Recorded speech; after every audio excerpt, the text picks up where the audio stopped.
Assalamu alaikum masu kallonmu da sauraro, barkanmu da wannan lokaci, barkanku da sake kasance da mu akan wannan tashar ta telebijin Canal 3 Niger, lokacin gabatar da shirin nan na waiwaye a dan tafiya, shirin da a duk mako kukan dakonsa domin ganin irin fashin bakin da za a yi akan abin da shafi tafiyar wannan kasar, tare da bakonmu na kowane mako Malam Sumaila Ahmadu. Malam Sumaila, barka da wani lokaci. Barka da yau. To madalla, gashi kuma mun sake dawowa a wannan makon inda za mu diba waɗansu batutuwa domin mu ɗan yi fashin baki a kansu. Bar dai mu soma da watan ziyarar da minista na ƙasar Rasha ya zo ya kawo a nan Nijar, inda ya gana da hukumomin wannan ƙasar cikuwa har da shugaban ƙasa. Shigon dai wannan ziyarar shine batun rattaba hannu a kan yarjejeniya da zai ba ƙasar Nijar sayarwa ƙasar ta Rasha karfe uranium, da kuma batun gina wani wata cibiya ta makamashi ta nukiliya. Ya kike kallon wannan hulɗar da aka kulla tsakanin ƙasar Rasha, wanda abu ne da ya kamata a ci tun da daɗewa an yi wa Nijar shi, sai a yanzu ne kila za a ci more wannan al'amarin. To, alhamdulillah, muna isar da godiya mu zuwa ga Allah da ya halicce mu, muna kuma isar da godiya mu zuwa ga gidan tele da radio na Canal 3 da kuma yan uwa waɗanda suke kallon mu suna sauraron mu. Alhamdulillah, lalle akwai babbar tawagawar ta zo daga ƙasar Rasha. Daga ciki akwai minista na ma'adinai na ƙasar Rasha, ina ga wannan karan ne ya taɓa zawa ƙasar nan. Sannan bayan shi ina ganin akwai wasu tawagogi cikin tawagar tashi ma akwai masana da kuma wanda suke da kamfanoni a can. Cikin wannan tawaga da aka zo, an zo an sa hannu bisa kan cewar uranium namu na kasan mu ta Nijar yau ina ganin Rasha ce za zama tana haƙo shi. Sannan an yi magana ma abin da ya shafi makami a nukiliya ko to idan aka ce nukiliya ana magana wutar lantarki. Yau kuma wutar lantarki tana ɗaya daga cikin jigo na tattalin arziki na kowace irin ƙasa ta duniya. Sannan an yi magana fannin noma ma, ita Rasha nan kowa ya sani wannan yanki bangaren noma ina ganin suna daga cikin ƙasashe wanda ake sawa a cikin duniya. To ba nan gizo yake saka ba, wato shi wani uranium daga hannun su muka amso shi, mun amso shi daga hannun kasar da ta mu mulkin mallaka, wata Faransa shi ita kuma shi daga cikin kasashe na turai akwai wanda suke cin albarka wannan uranium namu, tunda ita Faransa ai tana da santarar ma'ana nukiliya da wutar lantarkin ko kuma yana ganin da uranium din mu ne mafi yawa ta cin amfanin wannan nukiliya ta. To akwai wasu kasashe ma ina ganin wanda suke sayan wuta a hannun ita Faransa din. A nan wurin wata kokowa ce sabuwa wadda take in so samu ne ya kamata mu al'ummar kasa mu maido hankalinmu wasu wannan guri da aka sa a gaba, da fatan ubangiji Allah sa a cin mushi. Sannan yau a matsayinmu na 'yan ƙasar Nijar, wannan wani tarihi ne wanda in har ya tabbata to sai mu gode Allah an yi shi da ranmu da lahiyarmu, kuma abinda kowane ɗan Nijar ne bai tsammani haka za ta faru. Hatta ita kanta ƙasar ta Faranshi ai bata tsammanin haka. Kuma yau duk mutumin da yake da lissahi da tunani ba namu ba, tunani na bayanmu wanda za su zo, yana iya jingina ma waɗannan shugabanni na yanzu wannan namu wanda suke rikon kwarya a yanzu. Wannan ba karamin kokari bane ba karamin jajircewa bace ba, kuma kamar na gaya ma yanzu ne kokowa take sabuwa, tunda cikin tsarin dama ta iya ce ake mai abu ya rantse mara abu ya rantse. Mu mun ce ba mu yarda ba, su ma kuma ba yarda ba za su. To nake ganin a nan wurin wata da kuma tunani da lissahi ce da za mu yi mu kama wannan abu ya tabbata, mu kuma yi fatan ya tabbata din. Tunda ai mun ga illa da rashin wutar lantarki da aka yi juyin mulki, ai kaga farkon wari da wannan wuta aka fara mu azaba ko ake mu ta leko ta koma in ka ɗauka tun daga asara ɓangaren wanda suke aiki da wuta da asara ɓangaren abin da ya shahi kukan ku gidan tele masu zaman kansu ai kun ga wanda suke da injina na wuta sun rinka sayan man diesel ko gazuwar ma'ana to kaga wannan abu ne wanda ya shigo ba tare da an shirya ba to kaga yau in aka ce muna da nukiliya muna da wuta ta mu ta kanmu wato na farko dai duk kasan nan duk inda ko gari ko daki biyu ne ana iya samu shi wutan nan za ta yi arha za a yi kamfaninnika na ayyuka har ma wasu kasashe na zuwa cikin kasashen mu su kawo kamfaninnika wanda suke aiki da wutar lantarkin nan to kaga anan wurin za a yi aiki zai zamanto a samu ragowa ta zaman banza kuma karin tattalin arzikin ya karu amma haka mayar na gaya ma aiki ne ba na wasa ba. Shin akwai amannan cewa wannan cibiyar ta samar da wutar lantarkin zai tabbata kan abin ya zama magana ce akan takarda da kuma fatar baka kamar yadda aka ga yau tsawon shekaru kenan ana zancen baraji na kan daji wanda kuma har yanzu mafarkin 'yan Nijar bai tabbata ba na ganin wannan baraji din ya tabbata.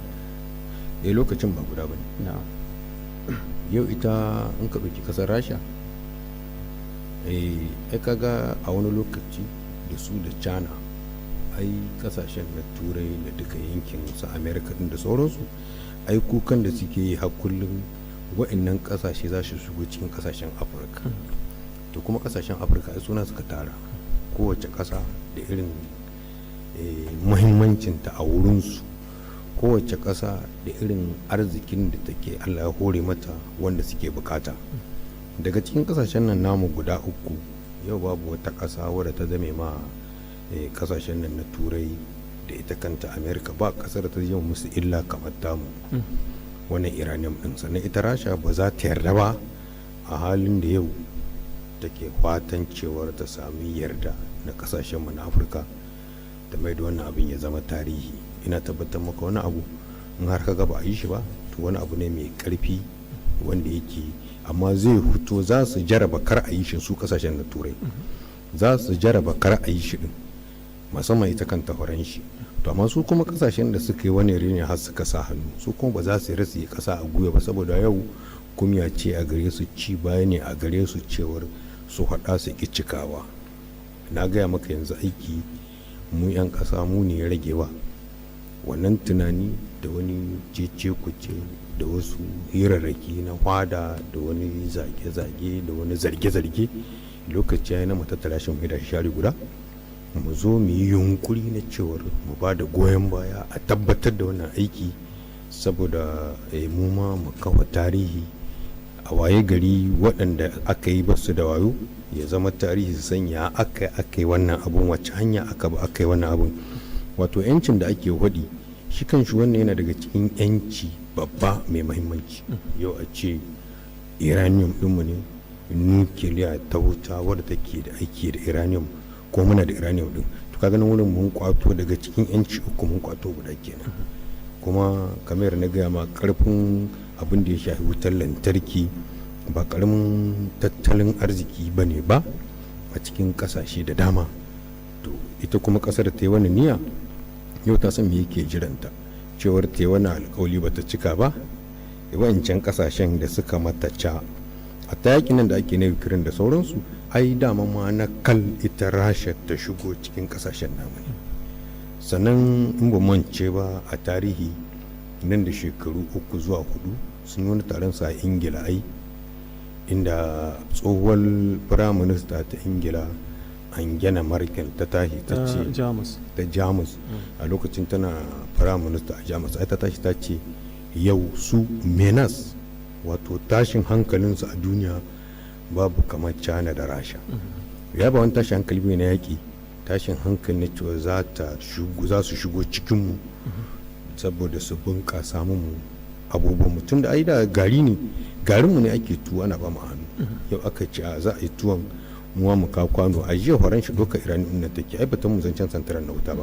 kuma ta san sarai wuta ce ta aro muke aiki da ita to kuma aka samu wanda a'a iranium ɗinmu ne amma za su santaran na wuta to kaga wannan ba karamin abu bane ba. Ma'ana ga abin da nake so ni kuma ga abin da zai yi. Madalla kamar yadda China ta tona man fetur ta matatan mai, tun da yau da ban mu da wannan tacaccen man da mun shiga uku. Suna iya bige jirgin ruwan maka so tacaccen man, shari ne sun iya shi. To kaga nan wurin nake ganin kamar na gaya ma yau su wannan shugabanni na mulkin soja na rikon kwarya a jinjina musu, kuma an yi jan kokari, kuma mu 'yan ƙasa mu daure mu kama mu ke da za a yi wannan aiki ya tabbata. Wannan rarrabuwar kawuna da cece kuce mu jingine share ɗaya mu yarda da cewar a'a wannan abun in ya samu ko da mu ba mu ci amfanin shi ba baya za ta ci amfanin shi, kuma ba abu bane wanda za a yi shi ya lalace yau. To wannan yana daga cikin dukkan lissafi da ya kamata a ce mun ka gudunmu mu wannan abu ya tabbata, saboda ba karamin abu bane ba. Kuma in muka duba yi shegantakar da aka mu je ta wuta, to duka idan mu da mu ce za mu yi ta mu, kuma wannan wuta ta yi karin Nijar, na yi imani muna iya sai da ma wasu kasashe ma ita. To shi yasa na ce maka abu ne mai kyau, alheri ne, fatan da za mu yi ubangiji Allah tabbatar da shi ya kasance an yi shi muna ji muna gani, kuma duka wani abubuwa da muka dauka da farko na hoshin zuciya da wasu tunani namu na kanmu wanda ba za su damu ba, mu da share guda mu kalli kasa, kuma mu kalli menene za a ma kasai, kuma aka mata menene riba shi, yana daga cikin lissafin da za mu rika yi a yanzu. Kamar misali idan aka yi la'akari da akan wannan hulɗar tsakanin kasashen na IAS da kuma ƙasar ta Rasha, mun ga shugaban ƙasar Mali shi ya je Rasha da kanshi, na Burkina Faso shi ma ya je. Shin hakan na nufin domin tabbatar da kima da kuma darajar Nijar ne yasa shi shugaban ƙasar bai je ba, su da suke so su zo a yi magana a nan gida? Kamar yadda na gaya ma ne, tasirin ba guda ba ne, kowace ƙasa da irin matsayinta a duniya. Kamar mu bani adamu ne da Allah ya yi mu, to ko da yake mu ce ba wanda ya wani jin tsoron shi. Kowace ƙasa da irin tasirinta. Tasirin mu yau baka iya warga zama Afirka tukun sai ka samu Nijar.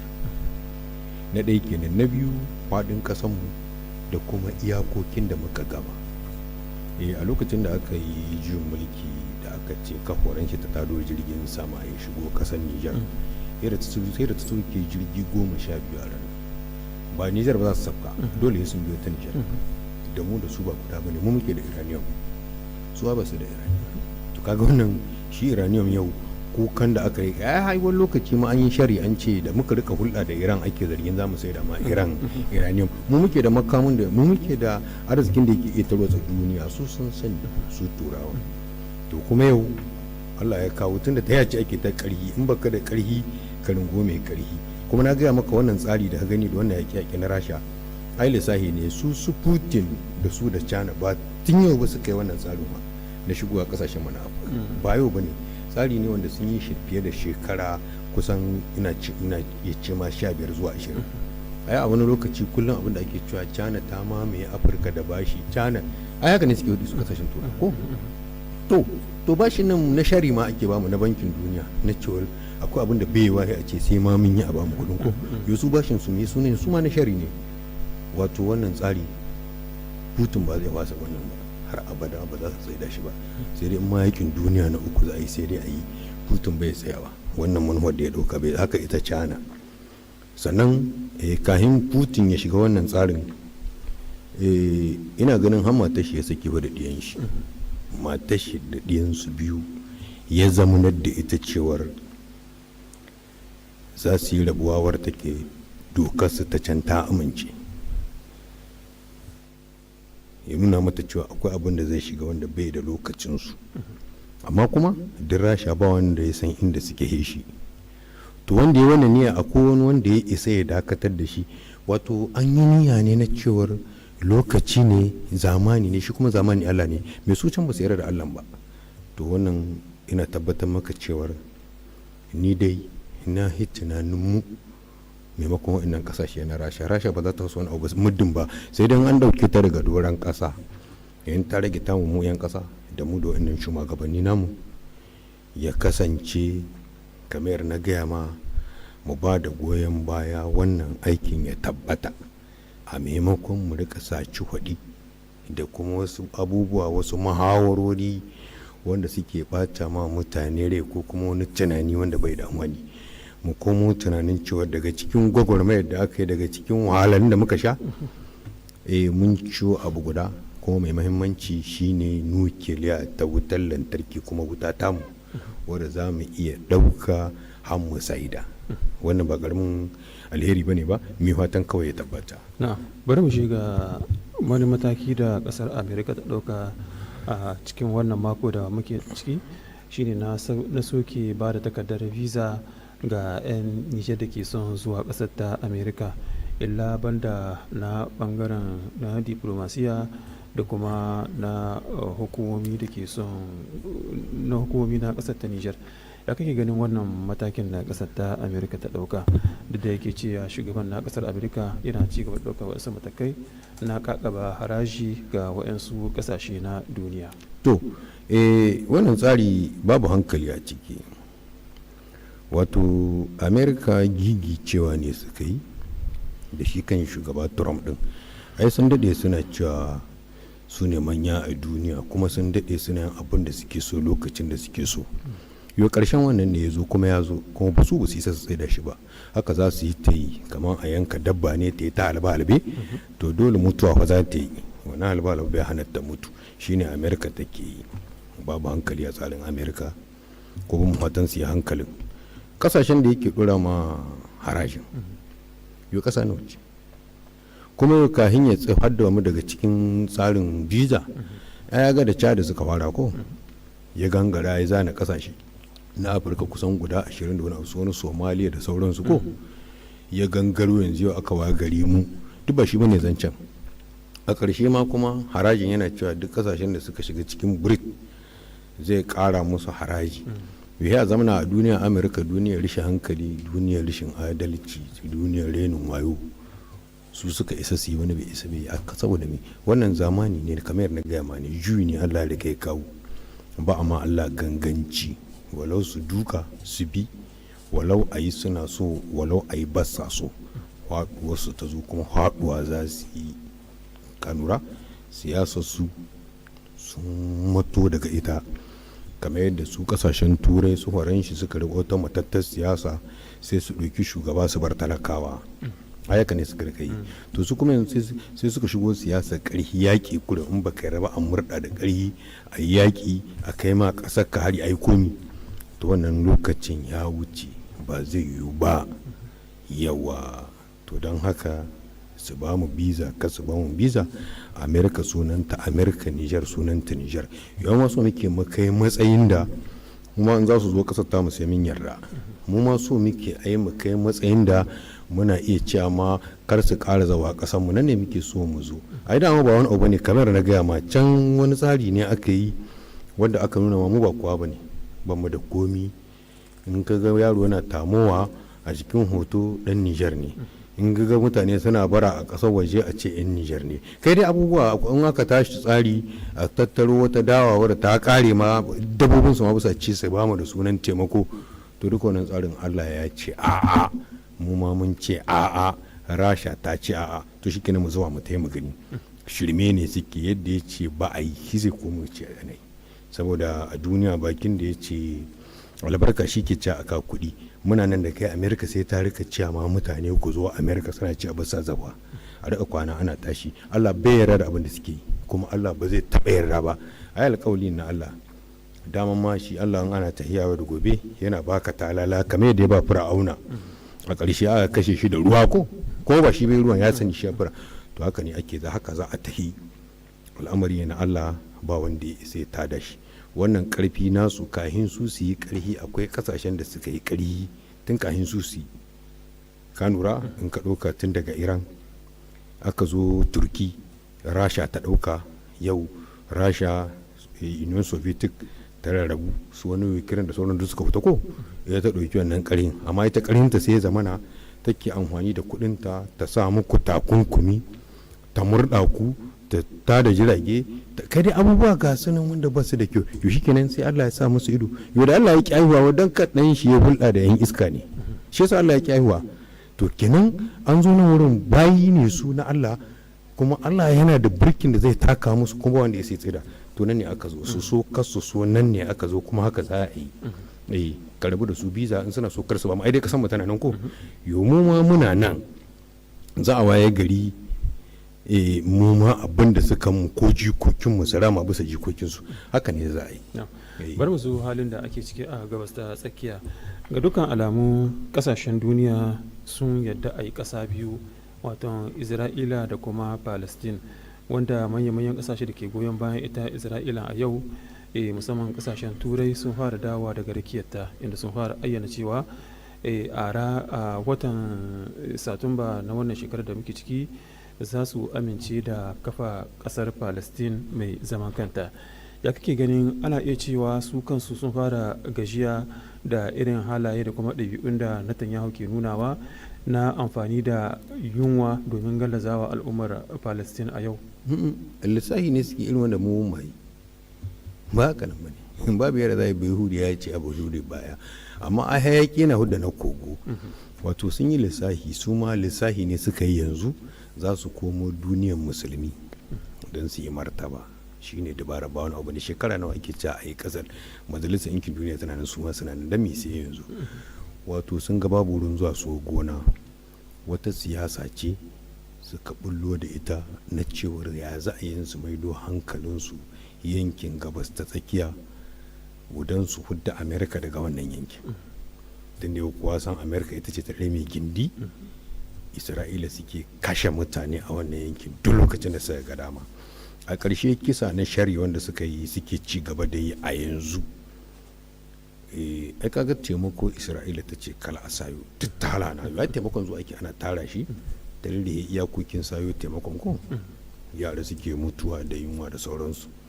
Ya wani tsari suka yi, ƙungiyoyin na taimakon na duniya Isra'ila ta ce ba ta yarda da su ku a ƙarƙashin majalisar ɗinkin duniya suke.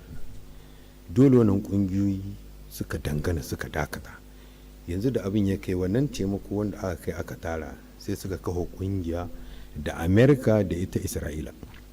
Wato wannan kungiya ta su ita ce za ta rika ba da taimako na abinci a Isra'ila. Ya kasance sai a sa ranar bada, sai a kwatanta kamar za a ba da taimako wuri kaza rana kaza. In Falastina suka taru, Isra'ila ta tado jirgi ta bigi wurin ta kashe mutane.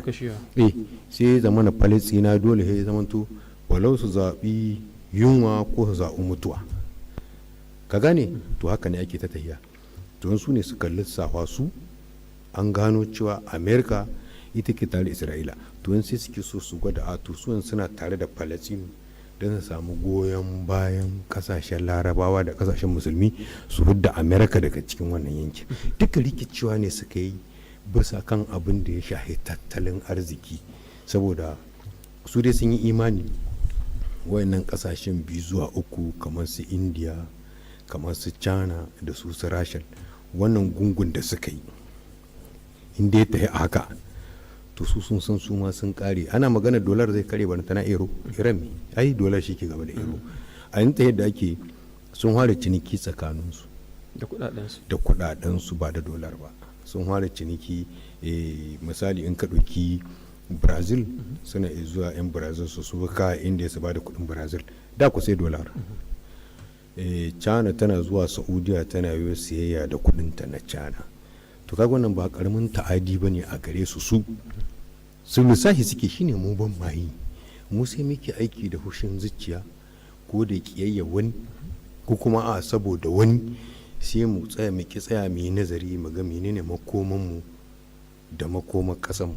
To su wannan lissafin shine da shine kullun suke kwaramu. Yanzu sun lissawa sun ga kawai babu yadda za a yi wannan hayaniyar Trump yake da wannan ɗarmin gindi da yamma Isra'ila. Sun gano Isra'ila duk duniya kasashe da yawanci na musulmi da iri-iri namu sun huta daga bayan Isra'ila, ita kuma Amerika ba ta iya huta daga bayan Isra'ila. Yanzu suke so kamar su nuna cewar a'a dole sai an yi ƙasa biyu. Yi wannan zancen kowa san shi. Yau ƙasa biyu ɗimi ko ƙasa biyu aka yi an cuci Falasɗinawa. Ai cikin yankin Falasɗini ne aka kai Yahuda aka aji. Yau ai wannan ne yake kashe su a wannan lokacin Italar. Waɗanda suka rage ne aka kwashe aka su can. Ai a yanzu a tsarin da ake so ake wai a zirin Gaza ma ya koma ƙalƙashin Isra'ila da Amerika. Shi ne tsarin wa. A ɗauke su daga doron ƙasa wannan zirin Gaza ɗin ya zamanto mallakin Isra'ila ne da Amerika. Shi ne tunanin da lissafi. shi amma ai tsarin amma tambaye Saudiya ta bada wani wuri inda za a kwashe mutanen zirin Gaza a kai su can ko to nan Erdogan ya ce wannan ba zai yiwu ba. To yanzu me suke tsoro kar abin tahiya tana tahiya su ma sauran kasashen yankin galibin su zo su kwatsun ma birti din ai ta tahiya shine duka zancen ba shi bane wata lissahi ne na abin da lissahi ne suke hakulun yawa kuma lissahi da suke ba lokaci kaɗan suke hangowa suna hango kamar a kaɗan shekara 30 to mu wannan shine yau ya zama na muwa da abu ya taho a maimakon mu ɗauke shi a'a mu tsaya mu yi lissahi nan zuwa shekara kaza yau da mu nawa ne yanzu mu nawa ne don baka misali university da guda nawa ce ɗaya takce ko a nan yamai yanzu university nawa ke akwai kuma yara nawa suke cikin university kuma ba a fasa haihuwa ba sai mu duba mu gani ƙauyuka karuwa suke wurin noma ne ake yin gidaje a saman su ba a yi wani abu kambacin noman kenan wurin noman nisa zai yi duka wani daga cikin lissafin za mu duba mu gani har kullum me ya kamata mu hango mu zo mu aje a gaban mu ɗauki na ɗauka mu yada na da yada wata mu kaucewa lissafin shekara 2 ko 3 a rika lissafin kuma da zancen cewar a'a wane yayi kaza ko kuma dan me ba amma wane kaza ba ko kuma dan me ba a badda kai dai duka wannan zance mu mai da share daya an shiga wata duniya ta cewar wa iyaka kowa iya da kanshi an shigo duniyar lissafi kuma a yanzu a cikin wannan hayani a yanzu ne mu muke iya ma kasan mu abin da zai mata kyau tunda idan manyan giwa suna faɗa in baka iya ba su in suka ce suna son ruwa to a je musu su zo kowa ya zo ya sha kala ka kai musu in ka ce ka kai musu da kanka to kai ba da kai ba amma idan sun manyan giwaye suna faɗa to in suka ce ruwa suke so sai ka ce ku tsaya ka zo ka aje ka ja kuɗa to haka za mu musu ba hayaniya ba ce shikenan Rasha tana bukatar mu China tana bukatar mu su suna bukatar mu amma su fa shari ne su idan muka kuskura muka yi wani kuskure ko muka aka ba mu wani tunanin banza muka hurgita sojojin nan ko muka rika tunanin a samu canjin mulki da ƙarhi to kaga zuwan mu Allah ke yi wannan nazarin ya kamata shi ma mu rinka shi kale zamana kawai saboda wani mutum daban mu rika tunanin ko mu rika mafatan kasan mu cewa ko ma ya faru alheri ya faru zaman lahiya ya tabbata shine kawai ya kamata mu sa a gaban mu rika tunanin kuma kasan nan banda mu akwai wasu wanda suke jiran masu kwace mu ita duka yana cikin lissafin da ya kamata mu rika yi insha Allah na jin ana mana alamun lokacin da aka keɓe mana na wannan shirin ya zo ƙarshe na kuma za mu taka birki a madadin bakon namu na kowane mako da malam Sumaila Amadu da kuma abokan aikin da suka dafa muka gabatar sai kuma makon gobe idan Allah kai mu insha Allah za mu sake da dauke da wani sabon shirin kafin na mu kasance lafiya assalamu alaikum